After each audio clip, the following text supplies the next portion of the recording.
The man-eater threatened the ascetic, saying, "Do you take me for a fool? Do you think this sword will not do you any more harm than a heron's feather?" The ascetic explained, "Man-eater, when I say I have stopped, it is no lie, because I have stopped committing bad karma. I refrain from 10 unwholesome courses of action, or akusala kamapata. I, for one, refrain from all killing. I am consistent in my life path, unlike you, who started out as a king named Brahmadatta, but now pride yourself with the epithet man-eater. Now you have changed your principles again, merely because of an acacia splinter through your foot. You started out as royalty, but spoiled your future by eating human flesh. Now you can't save yourself from the path of unwholesomeness.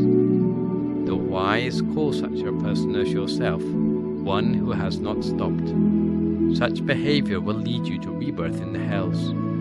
If you still want to make a sacrifice to the tree sprite, even though you have captured 101 kings, they are but commonplace kings, whose sacrifice merits nothing special. However, there is one king who you have overlooked, by the name of Sutasoma of Indapata, whose sacrifice will truly satisfy the deity of this tree." Only then did the ascetic transform himself back into his normal appearance as a tree sprite, standing resplendent in midair. The man-eater was awestruck and asked, "Oh, glorious one, who are you?" "I am the tree sprite of this banyan tree." The man-eater was thrilled and understood the tree sprite must want to show his satisfaction over the sacrifice. He said, "Glorious one, don't worry about King Sutasoma. Consider it taken care of. Return to your celestial abode in peace."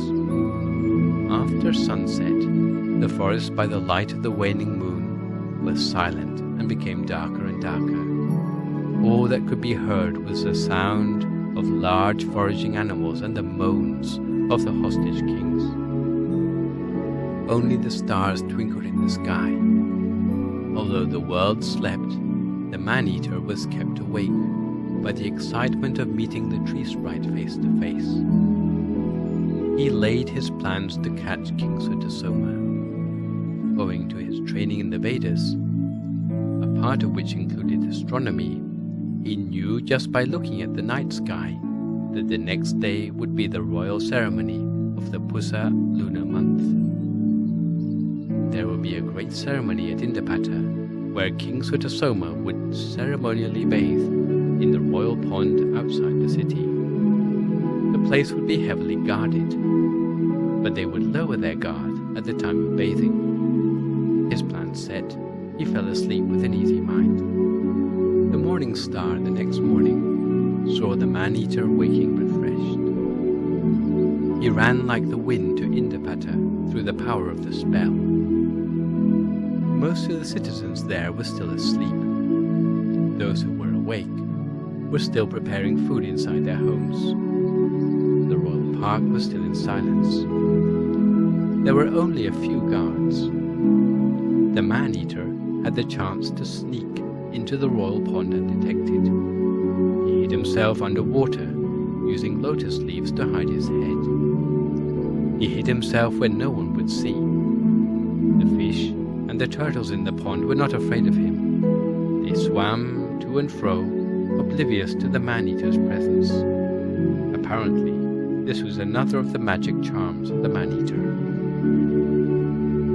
One might ask how the man-eater, who had committed evil deeds for so long, still could have so many powers.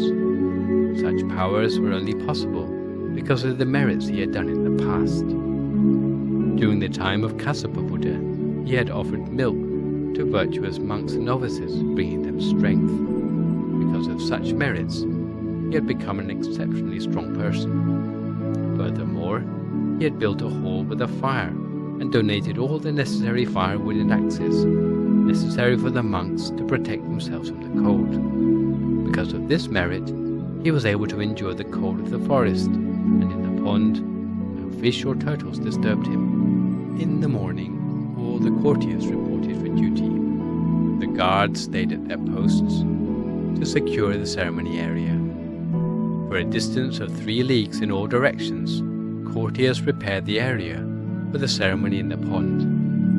Musicians made ready to welcome the king. The king's minister and government officers, in their formal dress, took their positions. The royal family also were at their position. Citizens of Indapata came from all directions, sitting or standing at the wayside to greet the royal procession.